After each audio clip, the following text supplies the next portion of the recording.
വഅലാ ആലിഹി വഅസ്ഹാബിഹി അജ്മഈൻ. അഭിവന്ദരായ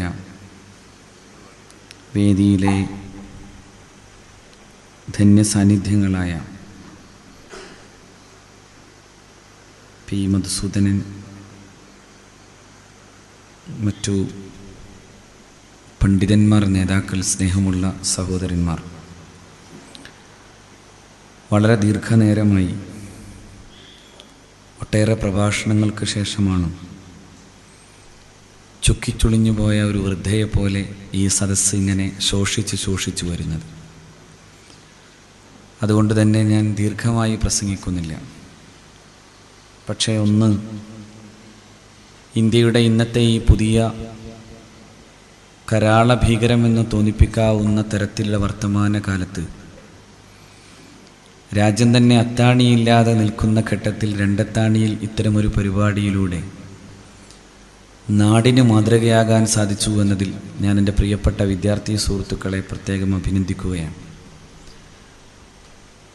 മതങ്ങൾ പഠിപ്പിക്കുന്ന സ്നേഹവും നന്മയും അതിൻ്റെ യഥാർത്ഥമായ അർത്ഥത്തിൽ ഉൾക്കൊള്ളാൻ കഴിയാതെ പോയതാണ് മതവിശ്വാസികൾക്ക് പോലും പലപ്പോഴും മതമിളകാൻ പ്രധാനപ്പെട്ട കാരണമായി മാറിയത്. യഥാർത്ഥ മതമെന്തെന്ന ചോദ്യത്തിൻ്റെ മുമ്പിൽ പ്രവാചകൻ സ്വല്ലല്ലാഹു അലൈഹി വസല്ലമയുടെ മറുപടി, മദ്ദീനു യാ റസൂലല്ലാഹ്, എന്താണ് നബിയെ മതമെന്ന് ചോദിക്കുമ്പോൾ നബി പറയുന്ന മറുപടിയുണ്ട്, അദ്ദീനു ഹുസ്നുൽ ഖുൽഖ് എന്നായിരുന്നു. ഏറ്റവും ഉത്കൃഷ്ടമായ സ്വഭാവത്തിനാണ് മതം എന്ന് പുണ്യനബി പഠിപ്പിക്കുന്നു. തൻ്റെ അനുയായി ആ ചോദ്യം വീണ്ടും വീണ്ടും ആവർത്തിച്ച് ചോദിക്കുന്നുണ്ട്. നബിയുടെ ചാരത്ത് നിന്ന് അദ്ദേഹം പോകാതെ നബി തിരുമേനി സ്വല്ലല്ലാഹു അലൈഹി വസല്ലമയോട് ആ ചോദ്യം ചോദിക്കുമ്പോൾ ആ ചോദ്യങ്ങൾക്കൊക്കെയും ആവർത്തിച്ചു പ്രവാചകൻ്റെ മറുപടി വന്നത് അദ്ദീനു ഹുസ്നുൽ ഖുൽഖ് എന്നായിരുന്നു. മതമെന്നാൽ അത് ഉത്കൃഷ്ടമായ സ്വഭാവമാണ്. എന്നിട്ടും മനസ്സിലാകാതെ നിന്ന് തൻ്റെ അനുയായിയുടെ മുഖത്തേക്ക് നോക്കി പ്രവാചകൻ ചോദിക്കുന്നുണ്ട്, അമാ തഫ്ഖഹു, നിനക്ക് മനസ്സിലായില്ലേ? എങ്കിൽ ഞാൻ പറയാം, അദ്ദീനു അല്ലാ തഗ്ലബ, നിനക്ക് കോപം വരാതിരിക്കുന്നോടത്താണ് മതം എന്ന് പുണ്യനബി സ്വല്ലല്ലാഹു അലൈഹി വസല്ലം പഠിപ്പിക്കുന്നു. വിദ്വേഷത്തിൻ്റെയും സ്പർദ്ധയുടെയും പുതിയ ഇടങ്ങളുണ്ടാക്കിയെടുക്കാനുള്ള ശക്തമായ ശ്രമങ്ങൾ നടക്കുമ്പോഴാണ്, അസഹിഷ്ണുതകളെ പരത്താൻ എന്തൊക്കെയാണ് വേണ്ടത് എന്ന ഗവേഷണങ്ങൾ നടക്കുന്ന സമയത്താണ് പ്രവാചകൻ്റെ ഈ പരിശുദ്ധമായ അധ്യാപനത്തെ നമ്മൾ പഠിക്കേണ്ടത്. ദേഷ്യം വരാതിരിക്കുന്നോടത്തു മതമുണ്ടെന്നാണ് പ്രവാചകൻ സ്വല്ലല്ലാഹു അലൈഹി വസല്ലമ തങ്ങൾ പഠിപ്പിച്ചു തരുന്നത്. ഞാൻ പറയുന്നത്, നമ്മുടെ എല്ലാ മതങ്ങളെയും വിശ്വാസങ്ങളെയും ആചാരങ്ങളെയും പഠിക്കുമ്പോൾ മനസ്സിലാക്കാനാവുക, ഏറ്റവും ഉത്കൃഷ്ടമായ ഒരു മാനവിക വിധാനത്തിലേക്ക് മനുഷ്യനെ എത്തിക്കാൻ സാധ്യമാകുന്ന ഉപദേശ നിർദ്ദേശങ്ങളുടെ ഒരു സമാഹാരമാണ് മതസംഹിതകളെല്ലാം തന്നെ. അതുകൊണ്ടാണ് പണ്ഡിറ്റ് ജവഹർലാൽ നെഹ്റു മതവിശ്വാസി അല്ലെങ്കിൽ കൂടി മതവിശ്വാസത്തെക്കുറിച്ച് പറയുന്നിടത്ത് അദ്ദേഹം പറഞ്ഞു, probably it consist of the inner development of individuality. വ്യക്തിത്വത്തിൻ്റെ ആന്തരികമായ വളർച്ചയാണ്. അതോടൊപ്പം തന്നെ അതൊരു തരം evolution of his consciousness to a certain direction which is considered good. വളരെ നല്ലതെന്ന് പറയാവുന്ന തരത്തിലേക്ക് അവൻ്റെ ആന്തരികമായ ബോധത്തിൻ്റെ വളർച്ചയ്ക്കാണ് യഥാർത്ഥത്തിൽ മതം എന്ന് വിളിക്കേണ്ടത് എന്ന് പണ്ഡിറ്റ്ജി സൂചിപ്പിക്കുന്നത് കാണാം. മതം അങ്ങനെയാകുമ്പോഴാണ് ആ അർത്ഥത്തിൽ മതത്തിൻ്റെ നന്മയെ ഉള്ളിൽ ഉറക്കുന്ന വിധം കൊണ്ടു നടക്കാൻ സാധിക്കുന്ന ഒരു വലിയ മനുഷ്യനാകാൻ കഴിയുമ്പോഴാണ് ഒരാൾ യഥാർത്ഥ മതവിശ്വാസിയാകുന്നത്. എവിടെയാണ് നമുക്ക് തെറ്റുപറ്റിയത്? നാം കാണേണ്ടത് എല്ലാ മതങ്ങളുടെയും ഏറ്റവും പ്രധാനപ്പെട്ട അതിൻ്റെ ആന്തരികമായ അർത്ഥങ്ങളിലേക്ക് നോക്കൂ. എല്ലാ മതവും പറയുന്നത് ഈ പ്രപഞ്ചത്തിന് ഏകനായൊരു നിയന്താവുണ്ട് എന്ന് തന്നെയാണ്. എല്ലാ മതങ്ങളും അങ്ങനെ തന്നെ പറയുന്നു. ഇന്ത്യയുടെ ഏറ്റവും പ്രാചീനമായി നിൽക്കുന്ന അതിൻ്റെ വേദഗ്രന്ഥങ്ങളെ മുഴുവൻ പരിശോധിച്ചാൽ അറിയാം, ദൈവം ഒന്നേയുള്ളൂ എന്ന് പറയാതെ ആരും പോയിട്ടില്ല. സദേവ സൗമ്യ അഗ്രേ ആസീദ്, സദ്, ഏകനായ ദൈവം മാത്രമേ നേരത്തെ ഉണ്ടായിരുന്നുള്ളൂ മോനെ. എന്നിട്ട് അതുതന്നെ വിവിധങ്ങളായി മാറണമെന്ന് ആലോചിച്ചപ്പോഴാണ് ഈ പ്രപഞ്ചം വൈവിധ്യങ്ങളുള്ളതായി മാറിയത് എന്നാണ് ഛാന്തോഗ്യോപനിഷത്ത് പഠിപ്പിക്കുന്നത്. അതുതന്നെയാണ് എല്ലാ ഉപനിഷത്തുകളെയും പരതുമ്പോഴും അതുപോലെ തന്നെ ഇന്ത്യയിലെ വേദങ്ങളെ പഠിക്കുമ്പോഴും പഠിക്കാനാവുന്നത് ഇങ്ങനെ തന്നെ. എല്ലായിടങ്ങളിലും കാണുന്നത് ഒരേ ഒരു സത്യത്തെക്കുറിച്ച് പറയലാണ്. ശാസ്ത്രത്തിന് പോലും അതിന് വ്യത്യസ്തമായി പറയാൻ സാധിക്കുന്നില്ലല്ലോ. ലോകത്തെ ഏറ്റവും പ്രഗത്ഭരായ ശാസ്ത്രകാരന്മാർ സൂചിപ്പിക്കുന്നത് ഈ പ്രപഞ്ചത്തിന് എന്തോ ചില നിയമങ്ങളെ അനുസരിച്ചേ പോകാനാകൂ എന്നാണ്. ഇന്ന് ലോകം കണ്ട ഏറ്റവും പ്രഗത്ഭനായ ശാസ്ത്രജ്ഞനാണ് സ്റ്റീഫൻ ഡബ്ല്യു ഹോക്കിംഗ്. അദ്ദേഹം A brief history of time എന്നൊരു പുസ്തകം എഴുതിയിട്ടുണ്ട്. ആ പുസ്തകത്തിൽ അദ്ദേഹം പരമ്പരാഗതമായ മതങ്ങൾ വിശ്വസിക്കുന്ന ദൈവത്തിൽ എനിക്ക് വിശ്വാസമില്ലെന്ന് പറയുമ്പോഴും അദ്ദേഹം ഒരു കാര്യം തറപ്പിച്ച് പറയുന്നു: The world around us obeys the laws which have excited the curiosity of human being. മനുഷ്യനെ അത്ഭുതപ്പെടുത്തുന്ന ചില നിയമങ്ങൾ ഈ പ്രപഞ്ചം അനുസരിക്കുന്നുണ്ട്. ആരെയാണ് അനുസരിക്കുന്നത്? പ്രപഞ്ചത്തിൻ്റെ ഈ നിശ്ചിതമായ നിയമങ്ങളെ ആരാണ് ഉണ്ടാക്കി വച്ചിട്ടുള്ളത്? ആ ചോദ്യത്തിൻ്റെ അവസാനത്തിൽ എത്തി നിൽക്കുമ്പോൾ സ്റ്റീഫൻ ഡബ്ല്യു ഹോക്കിംഗ് പോലും പറയുന്നുണ്ട്, അങ്ങനൊരു ചോദ്യത്തിൻ്റെ ഒടുക്കം മനുഷ്യന് കിട്ടേണ്ട ഉത്തരം അത് നാം കണ്ടെത്തേണ്ടത് ദൈവത്തിൻ്റെ മഹാരഹസ്യത്തെയാണ് എന്നാണ്. If we find that answer, that will be the triumph of human reason.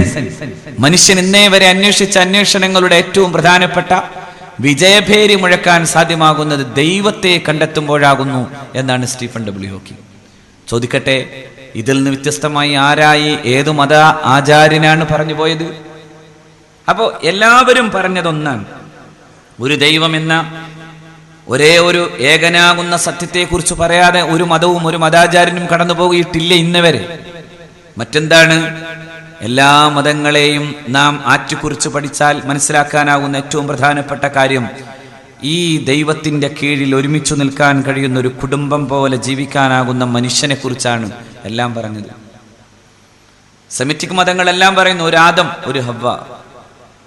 ക്രൈസ്തവ മതമായാലും ജൂതമതമായാലും ഇസ്ലാമായാലും പറയുന്നു ഒരു ആദിമ മനുഷ്യനാകുന്ന ആദമിൻ്റെയും ഒരു ആദിമ മാതാവാകുന്ന ഹവ്വയിൽ നിന്നുമാണ് ഈ കുഞ്ഞുങ്ങൾ മുഴുവൻ പിറന്നത്. ഏകനാകുന്ന ഏകത്വത്തിൻ്റെ, മനുഷ്യൻ്റെ ഏകത്വത്തെ അതിനെ സ്ഥാപിക്കുന്നു. മനുവിൽ നിന്നാണ് മനുഷ്യൻ എന്നതുകൊണ്ടാണ് മനുജൻ, മനു-ജന്മമാണ് മനുഷ്യൻ. അപ്പോൾ ഒരു ആദ്യ പിതാവിലേക്ക് പോകാതെ ഒരു മതദർശനത്തിലും മുന്നോട്ട് പോകാനാവില്ല. എങ്കിൽ വർണ്ണഭേദങ്ങളില്ലാതെ ആ മനുഷ്യനെ സ്നേഹിക്കാനാണ് എല്ലാ മതാചാര്യന്മാരും പറഞ്ഞത്. യേശുവിൻ്റെ മുമ്പിൽ എനിക്ക് വെള്ളം തരുമോ എന്ന് ചോദിച്ചു യേശു സെമിരിറ്റൻ വനിതയോട്. അവൾ പറഞ്ഞു, അങ്ങ് ജൂതനാണ്, അങ്ങ് ബനു ഇസ്രായേലിയാണ്, അങ്ങ് വരേണ്യനാണ്, അങ്ങക്ക് ഞാനെങ്ങനെ വെള്ളം തരും? അപ്പോൾ യേശു പറയുന്നുണ്ട്, നീ ഏത് കുലത്തിൽ പിറന്നു എന്നതല്ല എൻ്റെ മുമ്പിലുള്ള പ്രശ്നം, എനിക്ക് നീ ഒരു മനുഷ്യ സ്ത്രീയാണെന്നതാണ് എൻ്റെ വിഷയം എന്ന്. അതുതന്നെയാണ് ശങ്കരാചാര്യരുടെ മുമ്പിൽ നിൽക്കുന്നുണ്ട് ചണ്ടാളൻ. അപ്പോൾ ശങ്കരൻ ഇങ്ങനെ പറഞ്ഞു അത്രേ, ഒന്ന് മാറി നിൽക്കണമെന്ന്. അപ്പോൾ ശങ്കരനോട് പറഞ്ഞു, അങ്ങ് ആരോടാണ് മാറി നിൽക്കാൻ ആവശ്യപ്പെടുന്നത്? അങ്ങും ഞാനും എല്ലാം ഉൾക്കൊള്ളുന്ന ഒരു ആത്മാവിൻ്റെ തന്നെ അതേ സംഹിതകളും അതേ ചിന്തയും നിലനിൽക്കുന്ന ഞാനും ഒരു മനുഷ്യനല്ലേ എന്നായിരുന്നു ചോദ്യം. അവിടെയാണ് ശങ്കരൻ പറഞ്ഞത്, എല്ലായിടങ്ങളിലുമുള്ള ആ മഹാചൈതന്യത്തെക്കുറിച്ച് എനിക്ക് പറഞ്ഞു തന്നയാൽ ചണ്ടാളനാകട്ടെ അയാളൊരു ദ്വിജൻ, ഒരു ബ്രാഹ്മണനാകട്ടെ അയാൾ എൻ്റെ ഗുരുവാകുന്നു എന്നാണ്. എൻ്റെ ഗുരു അദ്ദേഹമാണ്. ഏതാണ് ഗുരു? ഗുരുരിത്തേഷാ മനീഷാ മമ, അദ്ദേഹമാണ് എൻ്റെ ഗുരു എന്ന് പറയുന്നിടത്ത് ശങ്കരാചാര്യർ പറഞ്ഞു, ഈ ഭേദങ്ങൾക്കപ്പുറത്ത് നിൽക്കുന്ന മനുഷ്യത്വത്തെ കാണാൻ, ഈ ഭേദങ്ങൾക്കപ്പുറത്ത് നിൽക്കുന്ന മനുഷ്യത്വത്തെ കാണാനാണ് ലോകത്തെ മുഴുവൻ ആചാര്യന്മാരും പ്രവാചകന്മാരും നമുക്ക് പറഞ്ഞു തന്നത്. അങ്ങനെയെങ്കിൽ മതത്തെ നമുക്ക് അങ്ങനെ ഉൾക്കൊള്ളാൻ സാധ്യമല്ലേ? എന്നാൽ മതങ്ങൾക്ക് വൈവിധ്യങ്ങൾ ഉണ്ടാകും. പക്ഷെ ആ വൈവിധ്യങ്ങൾ എന്ന് പറയുന്നത് തന്നെയും നാം കാണേണ്ടത് ആ വൈവിധ്യം സ്ഥിരീകരിച്ചുകൊണ്ട് തന്നെയല്ലേ ലോകത്ത് വന്ന എല്ലാ ആചാര്യന്മാരും നമ്മോട് സംസാരിച്ചത്. വിശുദ്ധ ഖുർആൻ യുദ്ധത്തെക്കുറിച്ച് പറയുന്നിടത്തും അള്ളാഹു പറഞ്ഞു, യുദ്ധം ചില ഘട്ടങ്ങളിൽ അനിവാര്യമായാൽ ആ അനിവാര്യതയിൽ പ്രതിരോധിക്കേണ്ടി വരുന്നത് നന്മയുടെ സ്ഥാപനത്തിന് വേണ്ടിയാകുമ്പോൾ നന്മ സ്ഥാപിക്കപ്പെടാതെ പോയാൽ ഉണ്ടാകുന്ന ഏറ്റവും പ്രധാനപ്പെട്ട തകരാറായി വിശുദ്ധ ഖുർആൻ പറഞ്ഞു, അവിടെ തകർക്കപ്പെടുന്നത് ക്ഷേത്രങ്ങളും ചർച്ചുകളും സിനഗോഗുകളും മസ്ജിദുകളുമാണ് എന്ന്. അവിടെ തകർക്കപ്പെടുന്നത് മസ്ജിദുകൾ മാത്രമാണെന്നല്ല പറഞ്ഞത്. ലഹുദ്ദിമത്ത് സവാമിഉ വബിയഉൻ വസലവാതുൻ വമസാജിദു യുദ്കറു ഫീഹാ ഇസ്മുല്ലാഹി കസീറ. എന്തൊരു മനോഹരമായ ഒരു പ്രഖ്യാപനമാണത്. വിശുദ്ധ ഖുർആൻ പറയുന്നു, യുദ്ധം അനുവദിക്കപ്പെട്ട ഒരു സാഹചര്യത്തെക്കുറിച്ച് പറയുന്നിടത്ത് തന്നെ പറയുന്നു, അങ്ങനെ വരുമ്പോഴും പ്രതിരോധം ആവശ്യമായി വരുന്ന ആ ഘട്ടത്തിൽ അതില്ലാതെ പോയാൽ, അധർമ്മം നിലനിൽക്കുന്നൊരവസ്ഥ സംജാതമായാൽ ലഹുദ്ദിമത്ത് സവാമിഉ, ക്ഷേത്രങ്ങൾ തകർക്കപ്പെടും. എന്തിനാ ഖുർആന് ക്ഷേത്രങ്ങളെ കുറിച്ച് വേവലാതി? ക്ഷേത്രങ്ങൾ നിലനിൽക്കണം, ക്ഷേത്രങ്ങൾ നിലനിൽക്കണം. ലഹുദ്ദിമത്ത് സവാമിഉ വബിയഉൻ വസലവാത്ത്, സിനഗോഗുകൾ, ജൂത ആരാധനാഗേഹങ്ങൾ നിലനിൽക്കണം, സിനഗോഗുകൾ നിലനിൽക്കണം, ചർച്ചുകൾ നിലനിൽക്കണം. എന്നിട്ടേ പറയുന്നുള്ളൂ വമസാജിദു, മസ്ജിദുകൾ.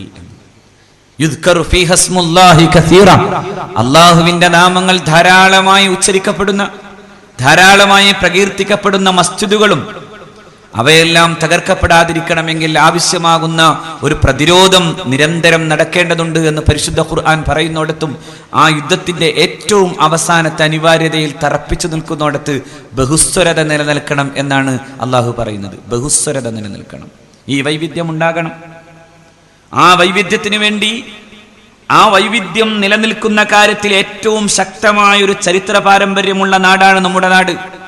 ഇന്ത്യയുടെ ഏറ്റവും വലിയ പ്രത്യേകത എന്താ? ഇന്ത്യ എല്ലാ കാലത്തും സൂക്ഷിച്ച ഏറ്റവും വലിയ പ്രത്യേകത വൈവിധ്യങ്ങളുടെ ഒരു സൗന്ദര്യം നമ്മുടെ രാജ്യം കാത്തു സൂക്ഷിച്ചു എന്നതാണ്. ഇന്ത്യയുടെ അഭ്യുന്നതനായ പ്രസിഡന്റ്, ഇന്ത്യയുടെ ദാർശനിക ചരിത്രകാരനായ ഡോക്ടർ എസ് രാധാകൃഷ്ണൻ, അദ്ദേഹത്തിന്റെ ദാർശനിക ചരിത്ര ഗ്രന്ഥമാകുന്ന ഇന്ത്യൻ ഫിലോസഫിയിൽ അദ്ദേഹം തന്നെ പറയുന്നുണ്ട്, ഇന്ത്യ എന്ന് പറഞ്ഞാൽ അതിൽ ഏറ്റവും വലിയ മനോഹാരിത എന്ന് പറയുന്നത് from the time of Rigveda period till today India has been the homeland of religious diversity. India എല്ലാ കാലത്തും ഈ മതവൈവിധ്യങ്ങളെ നിലനിർത്തിയെന്നതാണ്. എല്ലായിടങ്ങളിലും നിങ്ങൾ കാണേണ്ടത് ഇന്ത്യ എന്ന് പറയുന്നത് ഒരു ഏകശിലാകൽപിതമായ ഒരു സംസ്കാരമാണെന്നാണ് ഇപ്പോൾ ചില ഫാസിസ്റ്റുകൾ പറയുന്നത്. അങ്ങനെ പറയുന്നവരോട് പറയട്ടെ, ഇന്ത്യയുടെ ചരിത്രം പഠിക്കണം നിങ്ങൾ. നമ്മുടെ രാജ്യത്തിന്റെ ചരിത്രം എന്താണ്? നമ്മുടെ രാജ്യം ഏതെങ്കിലും ഒരു പ്രത്യേകമായ മതത്തിന്റെ കൂടെ നിന്നിട്ടില്ല. ഇന്ത്യയിലെ ദാർശനിക ചരിത്രം എടുത്ത് പരിശോധിക്കുമ്പോൾ അറിയാം, ചിലർ ഉപനിഷത്തുകളെയും ദർശനങ്ങളെയും പ്രത്യേകിച്ച് വേദങ്ങളെയും അംഗീകരിക്കുകയും ബഹുമാനിക്കുകയും ചെയ്തവരുണ്ട് നമ്മുടെ നാട്ടിൽ. അതേ ഉപനിഷത്തുകളെ നോക്കി ഈ ഉപനിഷത്തുകളും വേദസംസ്കാരവും യാഗസംസ്കൃതികളുമെല്ലാം ബുദ്ധി പൗരുഷഹീനാനാം ജീവികേതി, ഇത് ബുദ്ധിയും പൗരുഷവുമില്ലാത്ത ആളുകൾക്ക് ജീവിക്കാനുള്ള പണിയാണ് എന്ന് പറഞ്ഞവരും ഇന്ത്യ മഹാരാജ്യത്തുണ്ടായി. എന്തിന്? ജാബാലി എന്ന് കേട്ടിട്ടുണ്ടോ നിങ്ങൾ? രാമായണത്തിൽ ദശരഥ മഹാരാജാവ് രാമനെ അവസാനം 14 കൊല്ലത്തേക്ക് വിടാൻ, ആ 14 കൊല്ലത്തേക്ക് വനവാസത്തിന് പോകുമ്പോൾ ജാബാലി തടുത്തു നിർത്തി പറയുന്നുണ്ട്, അച്ഛന്റെ പ്രീതി കൊണ്ട് സ്വർഗം നേടാമെന്നാണ് നീ പറയുന്നതെങ്കിൽ അങ്ങനൊരു സ്വർഗമില്ല, അങ്ങനൊരു സ്വർഗം ഞാൻ വിശ്വസിക്കുന്നില്ല. അങ്ങനെ പിതൃപ്രീതി കൊണ്ട് സ്വർഗം നേടാമെന്ന് പറഞ്ഞ് ജീവിതം കളയണ്ട, നീ 14 കൊല്ലത്തിന്റെ വനവാസം നിന്റെ ജീവിതത്തെ തന്നെ നശിപ്പിച്ചു കളയും, രാമ തിരിച്ചുപോ എന്ന്. പക്ഷേ ആ ദൈവനിഷേധിയായ ജാബാലിക്ക് ഇരിപ്പിടം കൊടുത്തത് ദശരഥ മഹാരാജാവിന്റെ സദസ്സിലാണെന്ന് നമ്മളെ പഠിപ്പിക്കുന്നുണ്ട് വാത്മീകി. അവിടെയാണ് ഇന്ത്യയെ നമ്മൾ കാണേണ്ടത്. ഇന്ത്യ സ്നേഹത്തിന്റെ പാട്ടുപാടിയ നാടാണ്. ദശരഥനെയും രാമനെയും പഠിപ്പിച്ചു തരുന്ന വാത്മീകി രാമായണം തുടങ്ങുന്നു തന്നെ തമസയുടെ തീരങ്ങളിലൂടെ നടന്നു പോകുന്ന ഒരു വേടൻ അമ്പയ്യുമ്പോ ഒരു ആൺകിളി മരിച്ചു കിടക്കുന്നതിന്റെ മുമ്പിൽ, ഒരു പെൺകിളിയുടെ വേദനയുടെ മുമ്പിൽ നിന്നാണ് മാനുഷാദ പ്രതിഷ്ഠാന്തമഗമ ശാശ്വതീ സമ യത് ക്രൗഞ്ചമിതുനാദ് ഏകം അവതീഹി കാമമോഹിതം എന്ന് തുടങ്ങിയത്. കാട്ടാള, നീ നിന്റെ ജീവിതത്തിൽ ഒരിക്കലും സ്വാസ്ഥ്യമില്ലാതെ പോകട്ടെ, നിനക്ക് സ്വസ്ഥതയില്ലാതെ പോകട്ടെ. എന്തേ കാരണം? യത് ക്രൗഞ്ചമിതുനാദ്, 2 ക്രൗഞ്ചമിഥുനങ്ങൾ, രണ്ട് ഇണക്കിളികൾ പരസ്പരം ചുണ്ടുകോർത്ത് പ്രേമബദ്ധമായി നിൽക്കുമ്പോ അതിൽ നിന്ന് ആൺകിളിയെ നീ അമ്പെയ്ത് കൊല്ലുമ്പോ വൈദവ്യത്തിന്റെ തീരാവേദനയുമായി നിൽക്കുന്ന പെൺകിളിയുടെ കരച്ചിൽ എന്റെ ഹൃദയത്തെ ഉലക്കുന്നു. അതുകൊണ്ട് ആ ഒരൊറ്റ കാരണത്താൽ മാത്രം നീ ജീവിതത്തിൽ സ്വാസ്ഥ്യമില്ലാതെ പോകട്ടെ എന്ന് പാടിത്തുടങ്ങിയോടത്താണ് രാമായണം. രാമന്റെ അയനമാണ് രാമായണം, രാമന്റെ വഴി. ആ രാമനെ നെഞ്ചിൽ ചേർത്തു പിടിച്ച ആളാണ് മഹാത്മജി. ആ രാമനെ നെഞ്ചിൽ ചേർത്തു പിടിച്ചിരുന്ന മനുഷ്യന്റെ നേരെ നിറയൊഴിക്കുമ്പോഴും പറഞ്ഞു നടന്നിരുന്നയാളും രാമന്റെ പേരാണ് പറഞ്ഞത്. അപ്പൊ ഒരു കാര്യം നമുക്ക് മനസ്സിലായി, ഒന്ന് നാഥുറാം വിനായക് ഗോഡ്സെയുടെ രാമൻ, മറ്റൊന്ന് മഹാത്മജിയുടെ രാമൻ. ഞാൻ പറയുന്നു, ഇന്ത്യക്ക് ആവശ്യം മഹാത്മജിയുടെ സ്നേഹത്തിന്റെ രാമനാണ്, സ്നേഹത്തിന്റെ പാട്ടുപാടിയ വാത്മീകിയുടെ രാമൻ. ആ രാമൻ പറഞ്ഞു തരുന്ന ഉദാത്തമായ സ്നേഹത്തിന്റെ ജീവചരിത്രമാണ്, അല്ലെങ്കിൽ ജീവിതമാണ് രാമായണത്തിലൂടെ നമ്മൾ കണ്ടതെങ്കിൽ ആ രാമന്റെ പേരുച്ചരിച്ച് അവസാനം ആ ശ്വാസം നിലക്കുമ്പോഴും രാമ രാമ എന്ന് തന്നെ പറഞ്ഞു മഹാത്മജി. പക്ഷെ ആ മനുഷ്യന്റെ നേരെയാണ് ഹൈന്ദവ ഫാസിസം തോക്കു ചൂണ്ടിയത്. ആ മനുഷ്യൻ രണ്ടു സമുദായങ്ങൾ തമ്മിലടിക്കുമ്പോൾ എനിക്കെന്ത് സ്വാതന്ത്ര്യമെന്ന് പറഞ്ഞു ജീവിച്ചയാളാണ്. 947 ഓഗസ്റ്റ് 14 അർദ്ധരാത്രി ഇന്ത്യയുടെ ഒരു ഭാഗത്ത്, അതായത് ഡൽഹിയിൽ, ഇന്ത്യ മഹാരാജ്യത്തിന്റെ സ്വാതന്ത്ര്യത്തിന്റെ ആഘോഷത്തിമർപ്പ്. അവിടെ ലക്ഷങ്ങൾ ഒരുമിച്ച് കൂടുന്നുണ്ട്. ഇന്ത്യയുടെ ഇന്നത്തെ പാർലമെന്റ് നടുത്തളത്തിൽ നിന്നാണ് അന്നത്തെ നിയുക്ത പ്രധാനമന്ത്രി പണ്ഡിറ്റ്ജിയുടെ പ്രസംഗം. At the stroke of midnight hour when the world sleeps, India will awake to new life and freedom. അർദ്ധരാത്രിയുടെ മണികിളുങ്ങുമ്പോൾ, ലോകമുറങ്ങുമ്പോൾ നാം ഒരു പുതിയ വഴിയിലേക്ക്, ഒരു പുതിയ പ്രതീക്ഷയിലേക്ക് ഉണരുന്നു എന്ന പ്രസംഗം. അപ്പോഴും ബാപ്പുജി അവിടെ ഇല്ല. മഹാത്മജിയോട് പത്രക്കാരെ ചോദിച്ചു, അങ്ങെന്തേ അങ്ങോട്ട് പോകാതിരുന്നത്? നവഖാലി തെരുവിലൂടെ നടന്ന മനുഷ്യൻ പറഞ്ഞു, ഇവിടെയാണ് എൻ്റെ ധർമ്മം. കാരണം ഇവിടെ മനുഷ്യർ തമ്മിൽ അടിക്കുകയാണ്, മുസ്ലിമും ഹിന്ദുവും തമ്മിൽ ചോര വീഴ്ത്തുകയാണ്. ആ ചോര വീഴ്ത്തുന്നോടത്ത് അവന്റെ മുമ്പിൽ നിന്ന് അരുതെന്ന് പറയുക എന്ന ധർമ്മത്തിന്റെ മുമ്പിൽ എൻ്റെ രാജ്യത്തിന്റെ സ്വാതന്ത്ര്യത്തിന്റെ പുലരി ആഘോഷിക്കാൻ അങ്ങോട്ട് പോകാൻ എനിക്ക് നേരമില്ലെന്ന് പറഞ്ഞ മഹാത്മജി, ആ മനുഷ്യസ്നേഹിയുടെ നേരെ നിറയൊഴിക്കുമ്പോഴുണ്ടാകുന്ന അവന്റെ ചുണ്ടുകളിലും മുഴങ്ങിക്കേട്ടിരുന്ന ശബ്ദം രാമജപമാണെങ്കിൽ ഞാൻ പറയുന്നു, മതത്തെ രണ്ടു തരങ്ങളിൽ നമുക്ക് വായിക്കാനാകും. ഒന്ന്, ഭീകരമായ അർത്ഥത്തിൽ അതിനെ വായിച്ചെടുക്കാനാകും. മറ്റൊന്ന്, സ്നേഹത്തോടെ അതിനെ വായിക്കാനാകും. സ്നേഹത്തോടെ വായിക്കുക, അതാണ് പ്രധാനം. ഐസിസ് എന്ന് പറയുന്ന ക്രൂരന്മാരുടെ മുമ്പിലൂടെ നടന്നു പോകുമ്പോൾ കാറിൽ യാത്ര ചെയ്യുന്ന ദമ്പതികളെ തടുത്തു നിർത്തിയിട്ട് ചോദിച്ചു, നിന്റെ പേരെന്താണ്? യഥാർത്ഥ ജോർജ് മറുപടി പറഞ്ഞു, എൻ്റെ പേര് മുഹമ്മദ് എന്നാണ്. കയ്യിലിരുന്ന വേദഗ്രന്ഥത്തെക്കുറിച്ച് ചോദിച്ചപ്പോൾ ഇത് ഖുർആനാണ്. സത്യത്തിൽ അത് ബൈബിളായിരുന്നിട്ട് കൂടി അദ്ദേഹം അങ്ങനെ തന്നെ പറഞ്ഞു, ഇത് ഖുർആനാണ്. എങ്കിൽ അതിൽ നിന്നൊന്ന് ഉദ്ധരിക്കാൻ ആവശ്യപ്പെട്ടപ്പോൾ ആ വരികൾ ഇങ്ങനെ വായിച്ചു കൊടുത്തു. എല്ലാം കേട്ടപ്പോൾ ഐസിസ് തീവ്രവാദി പറഞ്ഞു, എന്നാൽ നിനക്ക് പോകാമെന്ന്. ആ തീവ്രവാദികളുടെ തോക്കിൻ മുനയിൽ നിന്ന് പുറത്തു കടന്നപ്പോൾ ഭാര്യ ചോദിച്ചു, നിങ്ങൾക്ക് എങ്ങനെ ധൈര്യം വന്നു നിങ്ങളുടെ പേര് ജോർജ് എന്നായിരിക്കെ തന്നെ മുഹമ്മദ് എന്ന് പറയാൻ? നിങ്ങൾക്കെങ്ങനെ ധൈര്യം വന്നു നിങ്ങളുടെ കയ്യിലിരുന്നത് ബൈബിളായിരിക്കെ തന്നെ പരിശുദ്ധ ഖുർആനാണെന്ന് പറയാൻ? നിങ്ങൾക്കെങ്ങനെ ധൈര്യം വന്നു ബൈബിളിൽ തന്നെ ഉദ്ധരിക്കാൻ? അപ്പോൾ ജോർജ് പറഞ്ഞൊരു മറുപടി ഉണ്ട്. ഒരു പക്ഷേ അത് ശരിയായിരിക്കുമോ എന്ന് എനിക്കറിയില്ല, പക്ഷെ ഒന്നുണ്ട്, അതൊരു വലിയ പാഠമുണ്ട്. ജോർജ് പറഞ്ഞ മറുപടി, എനിക്ക് ധൈര്യമുണ്ട്. ഐസിസ് എന്ന് പറയുന്ന ഈ ഉഗ്ര തീവ്രവാദി പരിശുദ്ധ ഖുർആൻ ഒരു വട്ടമെങ്കിലും നോക്കിയിരുന്നുവെങ്കിൽ അവനിങ്ങനെ ഉഗ്ര തീവ്രവാദിയാകാൻ സാധ്യമാകുമായിരുന്നില്ല എന്ന്. അതാണ് സത്യം. മതത്തെ സ്നേഹത്തോടെ വായിക്കാനാകുമോ? ഏതു മതഗ്രന്ഥങ്ങളെയും അതിന്റെ സന്ദർഭങ്ങളിൽ നിന്ന് നടത്തിയെടുത്താലുണ്ടായിത്തീരാവുന്ന അബദ്ധങ്ങൾ എവിടെയും സംഭവിക്കാറുണ്ട്. നമ്മുടെ നാട്ടിലെ തന്നെ ചില കുട്ടികൾ നാട് വിട്ടുപോയല്ലോ. അള്ളാഹുവിന്റെ പ്രവാചകൻ ജീവിച്ച പോലെ ജീവിക്കണമെന്ന് പറഞ്ഞിട്ട് ആട്ടുമുട്ടനെ പോലെ താടി വളർത്തിയിട്ടും ആട്ടുമുട്ടന്റെ പിന്നാലെ നടന്നാലും മതമുണ്ടാകുമെന്ന് ധരിച്ചു പോയിടത്താണ് അബദ്ധം. അങ്ങനെയായിരുന്നുവെങ്കിൽ കേരളത്തിൽ കടന്നു വന്ന മഹാസൂഫിവര്യന്മാർ ജീവിച്ചു തീർത്തത്, അവരുടെ ജീവിതങ്ങളിൽ ഏറ്റവും വലിയ കൂട്ടായി നിന്നിരുന്നത് ഈ നാട്ടിലെ ഹിന്ദു സഹോദരന്മാരായിരുന്നു. നമ്മുടെ തൊട്ട അയൽപ്പക്കത്ത് നിൽക്കുന്ന മഹാനായ മമ്പുറം തങ്ങൾക്ക് ഒരു കോന്തനായരുണ്ടായിരുന്നു. മഹാനായ കുഞ്ഞായൻ മുസ്ലിയാർക്ക് ഒരു മങ്ങാട്ടച്ചനുണ്ടായിരുന്നു. മഹാനായ സയ്യിദ് അബ്ദുറഹ്മാൻ ബാഫക്കി തങ്ങളാണ് തളീക്ഷേത്രത്തിന്റെ മുറ്റത്ത് മതിൽക്കെട്ട് ശരിയാക്കുന്നതുമായി ബന്ധപ്പെട്ടുകൊണ്ട് സത്യാഗ്രഹം ഇരുന്ന മഹാനായ കേളപ്പജിയുടെ കൈപിടിച്ചുയർത്തിയിട്ട്, അങ്ങയുടെ ഈ സത്യാഗ്രഹം അവസാനിപ്പിക്കണം, ഞാൻ തരാം ഈ മതിൽക്കെട്ട് നിർമ്മിക്കാനുള്ള ഈ സമ്പത്ത് എന്ന് പറയാൻ കഴിഞ്ഞ മഹാനായ സയ്യിദ് അബ്ദുറഹ്മാൻ ബാഫക്കി തങ്ങൾ. നമ്മൾ ഈ നാടിന്റെ മനോഹരമായ ചിത്രമോർക്കൂ നിങ്ങൾ. ഒരുപക്ഷെ എനിക്ക് മുമ്പ് പ്രസംഗിച്ചവരെല്ലാം പ്രസംഗിച്ചിട്ടുണ്ടാകും, പക്ഷെ ഒന്നുണ്ട്, എന്നിട്ടും മലപ്പുറം ജില്ലയൊക്കെ കുറിച്ച് എന്തൊക്കെയാ പറയുന്നത് ചിലർ. ഈ അടുത്ത കാലത്താണ് ഒരു സഹോദരൻ പറഞ്ഞു, വരാഹം പ്രസവിക്കുന്നത് പോലെ പ്രസവിച്ചിടുന്നു എന്ന്.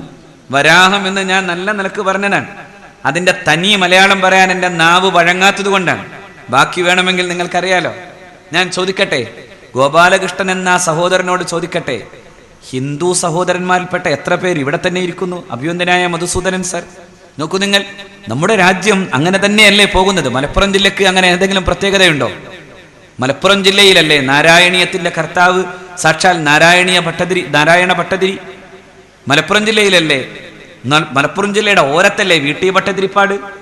മലപ്പുറം ജില്ലയിലല്ലേ ഗുരുവായൂർ ക്ഷേത്രത്തിന്റെ മുന്നിൽ ചെന്ന് നിൽക്കുമ്പോൾ ഈ ഈ കൃഷ്ണൻ സവർണ കൃഷ്ണനാണെന്ന് പറയുമ്പോൾ അല്ല, ഇതെന്റെ കൃഷ്ണനാണെന്ന് പറഞ്ഞ പുന്താനൻ നമ്പൂതിരി മലപ്പുറം ജില്ലയിലല്ലേ EM ശങ്കരൻ നമ്പൂതിരിപ്പാടെന്ന കമ്മ്യൂണിസ്റ്റ് ആശയങ്ങളുടെ ലോക വിവർത്തകനായി മാറിയ ഇന്ത്യ കണ്ട പ്രഗത്ഭനായ കമ്മ്യൂണിസ്റ്റ് ആചാര്യൻ. എന്നിട്ട് ഈ നാടിനെ കുറിച്ച് എങ്ങനെ പറയാൻ തോന്നുന്നു? പലപ്പോഴും അസഹിഷ്ണുതകൾ പരത്തുന്നവർക്ക് പല തരത്തിലുള്ള ചില അജണ്ടകൾ ഉണ്ടാകാം. പക്ഷെ ഒന്നുണ്ട്, നമ്മുടെ രാജ്യത്തിന്റെ ഈ മനോഹരമായ വൈവിധ്യങ്ങൾ നിലനിൽക്കുക എന്നത് പ്രധാനമാണെന്ന് കാണലാണ് നമുക്ക് ആവശ്യം. ഇന്നിപ്പോ നമ്മുടെ നാട്ടിൽ ഇപ്പോൾ ഒരൊറ്റ നിയമം കൊണ്ടുവരണമെന്ന് പറയുന്നുണ്ടല്ലോ. ഞാൻ പറയുന്നു, ഒരൊറ്റ നിയമം കൊണ്ട് എന്തു സാധിക്കും? ഒരു യൂണിഫോം സിവിൽ കോഡ് കൊണ്ട് മാത്രം അവസാനിക്കുമോ ഇന്ത്യ മഹാരാജ്യത്തിന്റെ പ്രശ്നങ്ങൾ? അങ്ങനെയെങ്കിൽ BR അംബേദ്കർ എന്തുകൊണ്ട് അങ്ങനെ പറഞ്ഞു? രാജ്യം ഒരു ഏക സിവിൽ കോഡിലേക്ക് പോകണമെന്നൊന്നും എനിക്ക് വാദമില്ല. അങ്ങനെ അടിച്ചേൽപ്പിക്കപ്പെടുന്ന ഒരു നിയമം കൊണ്ടുവരുന്നുവെങ്കിൽ ആ കാലത്തെ ഭരണാധികാരി that will be A mad rulership എന്ന് പറഞ്ഞു അന്ന് ഡോക്ടർ BR അംബേദ്കർ. എനിക്ക് തോന്നുന്നു ആ പ്രവചനം ശരിവച്ചോ? അല്ലാഹു ആലം. 12 മണിക്ക് എഴുന്നേറ്റ് നിന്ന് ഒരു രാജ്യത്തെ മുഴുവനും യാചകന്മാരാക്കാൻ കഴിയുന്ന ഒരു പ്രധാനമന്ത്രി ഭരിക്കുന്ന നാടിന് ഇനി ഇതിനേക്കാൾ വലുതൊക്കെ കേട്ടുകൂടാ എന്നൊന്നും എനിക്ക് ധൈര്യത്തോടെ പറയാൻ സാധിക്കില്ല, അല്ലേ? രാജ്യത്തെ മുഴുവൻ ആളുകളെ ഒരൊറ്റ ദിവസം കൊണ്ട് യാചകന്മാരാക്കാൻ കഴിയുന്ന വിധം സാമ്പത്തിക പരിഷ്കരണമാണത്രേ. അങ്ങനെയൊക്കെ പറയാൻ കഴിയുന്ന ഒരു പ്രധാനമന്ത്രിക്ക് വേണമെങ്കിൽ ചുട്ടെടുക്കുന്ന അപ്പം പോലെ രജിസ്ട്രേഷൻ പോലും ആലോചിക്കാതെ കൊണ്ടുവരാൻ കഴിയുമോ എന്നെനിക്ക് പറയാൻ കഴിയില്ല. പക്ഷെ ഒന്നുണ്ട്, രാജ്യത്ത് ഒരു നിയമം എന്നതിനേക്കാളും അപ്പുറത്ത് നിൽക്കുന്നത് വൈവിധ്യങ്ങളുടെ സൗന്ദര്യത്തെ നിലനിർത്തുമ്പോഴാണ്. അതുകൊണ്ടാണ് രാജ്യത്തെ പ്രഗത്ഭരായ ദേശീയ നേതാക്കന്മാർ ഒരു ഭരണഘടനയെക്കുറിച്ച് ആലോചിക്കുമ്പോൾ പോലും പറഞ്ഞു, ഈ രാജ്യം ഒരു പ്രത്യേക മതവിഭാഗത്തിൻ്റെതായി കൂടാ, ഈ രാജ്യം ഒരു സെക്യുലർ സ്റ്റേറ്റ് ആകണം. ഏത് ഘട്ടത്തിലാണിത് പറയുന്നത്? ഒരു ഭാഗത്ത് ഇസ്ലാമിക് റിപ്പബ്ലിക് എന്ന് പറഞ്ഞൊരു രാജ്യമായി ഒരു വിഭാഗം ആളുകൾ പോകുമ്പോൾ മറുഭാഗത്തുള്ളവർ ആലോചിക്കുന്നത് എന്താണ്? ഇതൊരു മതത്തിന്റെ ഒരു പ്രത്യേക ആശയത്തിന്റെ കൂടെ നിൽക്കാനാവില്ല, മറിച്ച് ഇത് എല്ലാ മതങ്ങൾക്കും നിരന്തരമായ സ്വാതന്ത്ര്യം ലഭ്യമാകുന്ന ഒരു മണ്ണായി ഈ മണ്ണിനെ കാണാനാകണം. അതാണ് ഇന്ത്യ. നോക്കൂ, നിങ്ങൾ സൗദി അറേബ്യയിൽ പോയെങ്ങാനും, ഞാൻ ചുരുക്കാണ്, ഞാൻ കൂടുതൽ വിശദീകരിക്കുന്നില്ല. സൗദി അറേബ്യയിൽ പോയാൽ അവിടെ ഒരു ഖുതുബിയത്ത് കഴിക്കണമെന്ന് നമ്മളങ്ങ് തീരുമാനിക്കാം. ഖുതുബിയത്ത് നിങ്ങൾക്കറിയാലോ. ഖുതുബിയത്ത് കഴിക്കാൻ വേണ്ടി തീരുമാനിച്ചിട്ട് യാ ഗൗതു യാ മുഹിയുദ്ദീൻ എന്ന് 1000 വട്ടം വിളിക്കണ്ട, 100 വട്ടം വിളിക്കുമ്പോഴേക്കും സൗദി ഇന്റലിജൻസ് അറിഞ്ഞാൽ നിർത്താൻ പറയും. നിർത്തിയിട്ടില്ലെങ്കിൽ പിന്നെ പൂട്ടും കൈ രണ്ടും. എന്നിട്ട് കൊണ്ടുപോയി സൂര്യൻ വെളിച്ചം കാണാത്ത സ്ഥലത്ത് കൊണ്ടുപോയി അടക്കും. അതേസമയം ഇന്ത്യയുടെ പാർലമെന്റ് തൊട്ടു മുമ്പിൽ കൊണ്ടുപോയി ഒരു ഖുതുബിയത്ത് കഴിക്കാൻ ടെന്റ് കെട്ടിയാൽ ഒരു കുഴപ്പമുണ്ടാവില്ല. എന്തേ കാര്യം? ഇന്ത്യ വൈവിധ്യങ്ങളുടെ മതസംസ്കൃതിയെ അംഗീകരിക്കുന്ന ഒരു ഭരണഘടനയുള്ള നാടാണ്. All persons are equally entitled to freedom of conscience and the right freely to practice, profess and propagate religion എന്ന് പറയുക മാത്രമല്ല, അത് പ്രവർത്തന തലത്തിൽ കൊണ്ടുവന്ന കാര്യത്തിൽ വിജയിച്ച ഒരു നാട് അത് നമ്മുടെ ഇന്ത്യയാണ്, ഇന്ത്യ മഹാരാജ്യമാണ്. ഇത് പക്ഷേ അമേരിക്ക കഴിയില്ല. അമേരിക്കയുടെ ഇനി വരാൻ പോകുന്ന പ്രസിഡന്റും അയാളുടെ ഓഫീസിലേക്ക് കയറണമെങ്കിൽ സാക്ഷാൽ എബ്രഹാം ലിങ്കൻ തൊട്ടുമുത്തിയാതെ ബൈബിൾ തൊട്ടുമുത്തണം. സാക്ഷാൽ ഹുസൈൻ ബറക്കത്ത് ഒബാമയും അത് തൊട്ടുമുത്തിയിട്ടാണ് 2 ടേമുകൾ ഇരുന്നത്.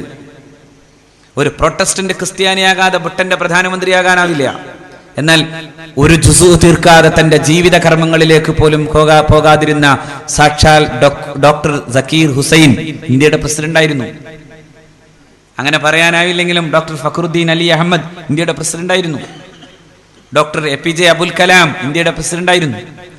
ഇന്ത്യയുടെ ആദ്യത്തെ ക്യാബിനറ്റിൽ ഇരുന്നതാരാ? മൗലാന ആസാദാണ്.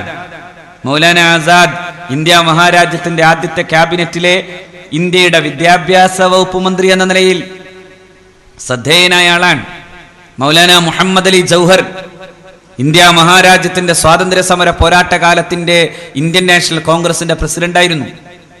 മൗലാന മുഹമ്മദ് അലി തന്റെ വീട്ടിലേക്ക് ഗാന്ധിജി വരുന്നു എന്നറിയുമ്പോൾ സന്തോഷപൂർവ്വം തന്റെ തൊട്ടടുത്ത ചന്തയിൽ പോയി ആളുകളോട് പറഞ്ഞു, എനിക്കൊരു കറവ വറ്റാത്തൊരു നല്ല കറവയുള്ള പശുവിനെ കിട്ടണം. എന്തിനെന്നറിയോ? ഗാന്ധിജി എന്ന ബ്രാഹ്മണന് എന്റെ വീട്ടിൽ നിന്ന് മറ്റൊന്നും കഴിക്കാൻ കഴിഞ്ഞു എന്ന് വരില്ല, പക്ഷെ ഗാന്ധിജിക്ക് കറന്നു കൊടുക്കുന്ന പാല് കൊടുക്കണം. സന്തോഷത്തോടെ ഗാന്ധിജിയെ വരവേൽക്കാൻ ആഗ്രഹിച്ച മൗലാന മുഹമ്മദ് അലി ജൗഹർ. നോക്കണം നിങ്ങൾ, നല്ല ഹിന്ദു, നല്ല മുസ്ലിം, ഒരിക്കലും താടി മാറ്റാത്ത തൊപ്പി മാറ്റാത്ത ഒരാളായിരുന്നു മൗലാന മുഹമ്മദ് അലി. കേംബ്രിഡ്ജ് യൂണിവേഴ്സിറ്റിയിൽ പഠിച്ചു വരുമ്പോൾ ഉമ്മയാണ് ചോദിച്ചത്, മോനെ, എൻ്റെ മോന്റെ താടി മാറിയിട്ടില്ല. എൻ്റെ മോൻ്റെ തൊപ്പിയും മാറ്റിയിട്ടില്ലല്ലോ എന്ന്.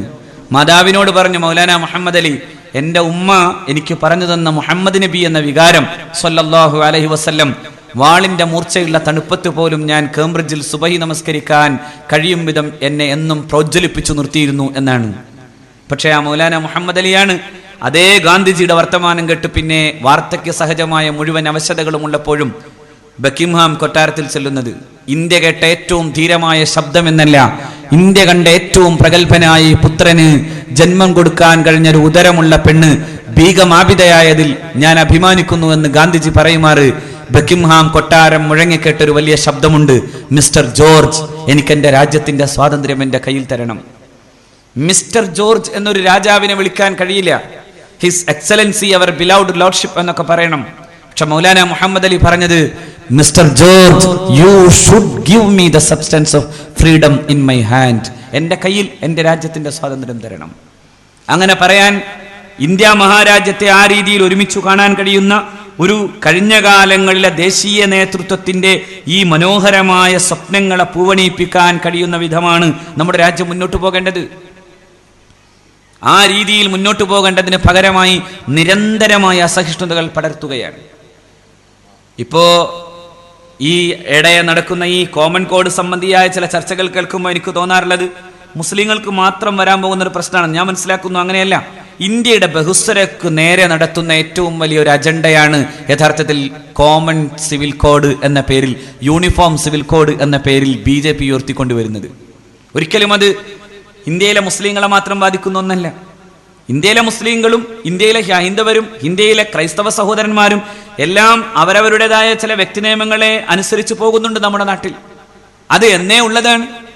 നമ്മുടെ രാജ്യം സ്വതന്ത്രമാകുന്നതിന്റെ 10 കൊല്ലം മുമ്പാണ് ഒരു സഹോദരി, പഞ്ചാബ് സ്വദേശിനിയായ സഹോദരി, ബ്രിട്ടീഷ് പ്രീവി കൗൺസിലിൽ ഒരു കേസ് കൊടുക്കുന്നത്. എന്തിനെന്നറിയോ?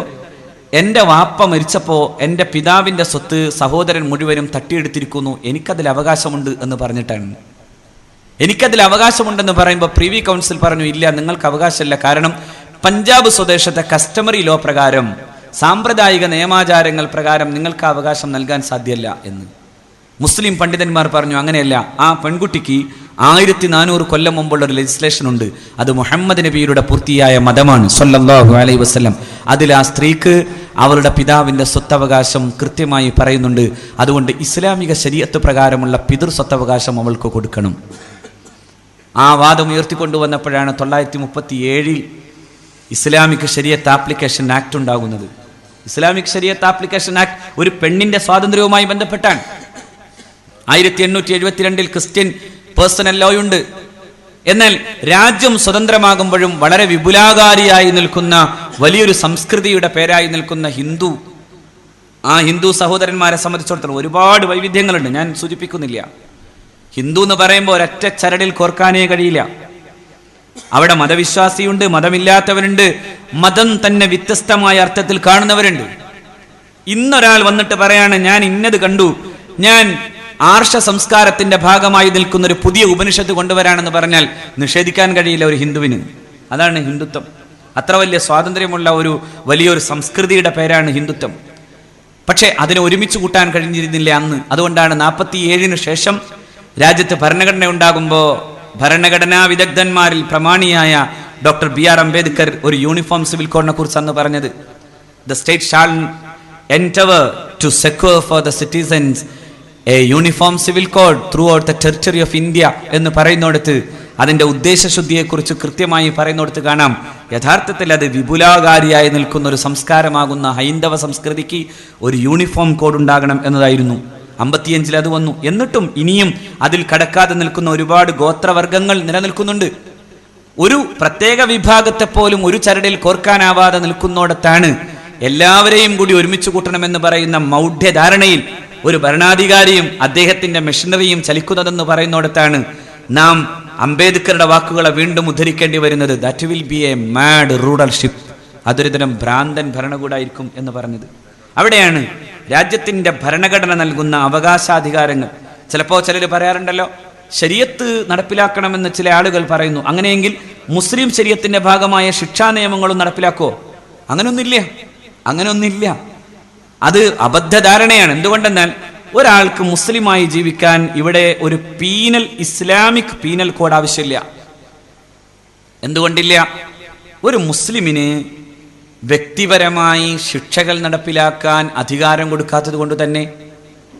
ഇസ്ലാമിക ശിക്ഷാ നിയമം, ഒരാൾ കള്ളു കുടിച്ചു, അയാളെ നേരെ കൊണ്ടുവന്ന് ചാട്ടവാറിനടിക്കണമെന്ന് ഒരാളോടും പറയുന്നില്ല. അതങ്ങനെ ചെയ്യേണ്ടി വരുന്നത് വ്യവസ്ഥാപിത ഇസ്ലാമികമായ ഭരണകൂടം ഉള്ളിടത്ത് മാത്രമാണ്. അല്ലാത്തടത്ത് അത് ആവശ്യമില്ലെന്ന് മാത്രമല്ല, അത് അനിസ്ലാമികമാണ്, അത് തീവ്രവാദമാണ്. അതിനാണ് നാം തീവ്രവാദം എന്ന് പറയുന്നത്. നമ്മുടെ നാട്ടിലെ ചില കുട്ടികൾ കവാത്ത് പഠിക്കുന്നു, നമ്മൾ പറയും അത് തീവ്രവാദമാണ്. എന്തുകൊണ്ട്? ആ കവാത്ത് ഈ രാജ്യത്ത് ആവശ്യമില്ലാത്തതാണ്. അതിന്റെ ആവശ്യമില്ല. രാജ്യത്തിന്റെ ജനാധിപത്യ, രാജ്യത്തിന്റെ മതേതര സംഹിതകൾക്കനുസൃതമായി രാജ്യത്തെ മുസ്ലിങ്ങൾക്ക് ഈ ബഹുസ്വരതയോടൊപ്പം ജീവിക്കാനാകും. അത് മുസ്ലിമിന്റെ ഇസ്ലാമിക സംസ്കാരത്തോട് പൊരുത്തപ്പെടുന്നതാണ്. അതിന് വ്യത്യസ്തമായ ഒരു ചിന്തയോടും നമുക്ക് യാതൊരു അർത്ഥത്തിലും ആഭിമുഖ്യം പുലർത്താൻ കഴിയില്ല. അതുകൊണ്ടാണ് നാം ഒരു പീനൽ കോഡിനെ കുറിച്ച് പറയാത്തത്. പക്ഷെ ഒന്നുണ്ട്, നമ്മുടെ രാജ്യത്തിന്റെ ഒരു ആദാന പ്രദാനം നോക്കൂ നിങ്ങൾ. ഇന്ത്യയിലെ ഈ പറയപ്പെടുന്ന നീതിന്യായ വ്യവസ്ഥിതിയെ മുഴുവനും എടുത്തു പരിശോധിച്ചാൽ ഏറ്റവും കൂടുതൽ സ്വാധീനിക്കപ്പെട്ടിട്ടുള്ളത് ഇസ്ലാമിക നീതിന്യായ വ്യവസ്ഥയെ കൊണ്ടാണ്. ഇസ്ലാമിന്റെ ജുഡീഷ്യൽ പ്രോസസ്സാണ്. നിങ്ങൾ കേൾക്കൂ, നോക്കൂ നിങ്ങൾ. വക്കീൽ എന്താണത്? വക്കീൽ അറബിയാണ്, വക്കാലത്ത് അറബിയാണ്, തഹ്സീൽ അറബിയാണ്, അല്ലേ? ആമീനെ ഏൽപ്പിച്ചു എന്ന് പറഞ്ഞാൽ ആമീൻ അറബിയാണ്.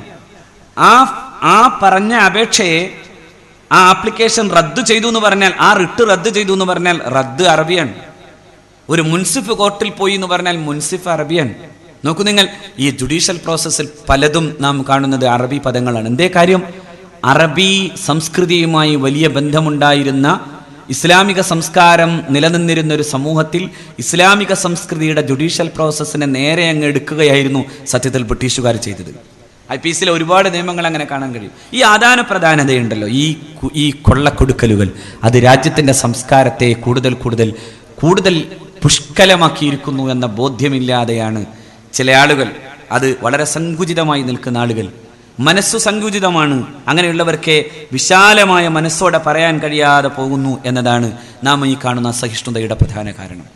നല്ല മനസ്സുണ്ടോ? ഏറ്റവും പ്രധാനം എന്തറിയോ?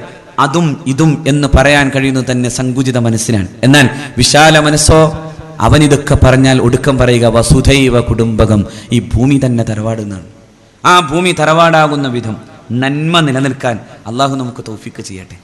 ഞാൻ മലപ്പുറം ജില്ലയെ പ്രത്യേകം അഭിനന്ദിച്ച് പറയുന്നു. മലപ്പുറം ജില്ലയ്ക്കുള്ള വലിയ പ്രത്യേകതയായി കാണേണ്ടതാണ്, രാജ്യം ഏത് ആപത് സന്ധിയിലൂടെ പോകുമ്പോഴും മലപ്പുറം ജില്ല അസാമാന്യമായ സംയമനം കാണിച്ചിട്ടുണ്ട്.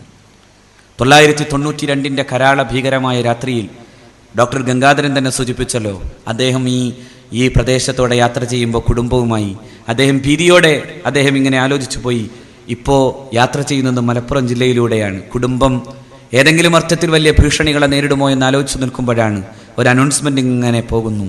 അദ്ദേഹം പറഞ്ഞു, ആ അനൗൺസ്മെൻറ്റിൽ കേട്ടത് ഇതാണ്: മലപ്പുറം ജില്ലയിൽ ഒരു ജീപ്പിൽ ഇങ്ങനെ നിരന്തരമായ അനൗൺസ്മെൻറ്റ്, സഹോദരന്മാരെ, മഹാനായ സയ്യിദ് മുഹമ്മദ് അലി ശിഹാബ് തങ്ങൾ സംയമനമാണ് നമുക്ക് പ്രധാനമെന്ന് പറയുന്നു. നമ്മുടെ നാട്ടിലെ ഹിന്ദു സഹോദരന്മാരുടെ ക്ഷേത്രങ്ങളിൽ നിങ്ങൾ പോയി കാവൽ നിൽക്കണമെന്ന് ആവശ്യപ്പെടുന്നു എന്നായിരുന്നു. ഗംഗാധരൻ പറയുന്നു, ഈ ശിഹാബ് തങ്ങൾ ജീവിക്കുന്ന കാലത്ത് നമുക്കൊന്നും സംഭവിക്കില്ല. അന്നത്തെ രാത്രി ആഭ്യന്തര വകുപ്പിൻ്റെ DGP ചെന്നു കേരളത്തിൻ്റെ പ്രഗത്ഭനായ മുഖ്യമന്ത്രിയുടെ മുമ്പിൽ. അദ്ദേഹം പറഞ്ഞു, ഇന്നത്തെ രാത്രി എനിക്ക് ഭീതിയുണ്ട്. പക്ഷെ മുഖ്യമന്ത്രി പറഞ്ഞു, ഇല്ല, മലപ്പുറത്തെ പാണക്കാട്ട് മഹാനായ സയ്യിദ് മുഹമ്മദ് അലി ശിഹാബ് തങ്ങളുണ്ട്, നിങ്ങൾക്ക് ഭയക്കാതെ നിങ്ങളുടെ വീട്ടിൽ പോയി കിടന്നുറങ്ങാം എന്ന് പറഞ്ഞു കൊടുത്ത്. ഇന്നിപ്പോൾ കൊടിഞ്ഞി സംഭവത്തിന് ശേഷം പോലും ഇളകാത്ത മനസ്സുമായ ഒരു ജില്ല നന്മയോടെയും സമാധാനത്തോടെയും നിൽക്കുന്നു എന്ന് പറയുന്നിടത്താണ് നാം ഈ സമാധാനം അതിൻ്റെ സംസ്കാരമായി നിലനിർത്തുകയും ജീവിതം അങ്ങനെ ഈ നാടിൻ്റെ മൊത്തം പ്രശ്നങ്ങളുടെ പരിഹാരമായി ഈ രണ്ടത്താണി ഒരു പുതിയ ഉത്തരമാക്കാൻ സാധ്യമാവുകയും ചെയ്താൽ അവിടെയാണ് എൻ്റെ പ്രിയപ്പെട്ട കൂട്ടുകാർ ചെയ്ത ഈ പ്രവർത്തനങ്ങൾ സാർത്ഥമാകുന്നത് എന്ന് മാത്രം പറഞ്ഞ് ഞാൻ അഭിനന്ദനങ്ങളോടെ അവസാനിപ്പിക്കുന്നു. അസ്സലാമു അലൈക്കും വറഹ്മത്തുള്ളാഹി വബറകാതുഹു.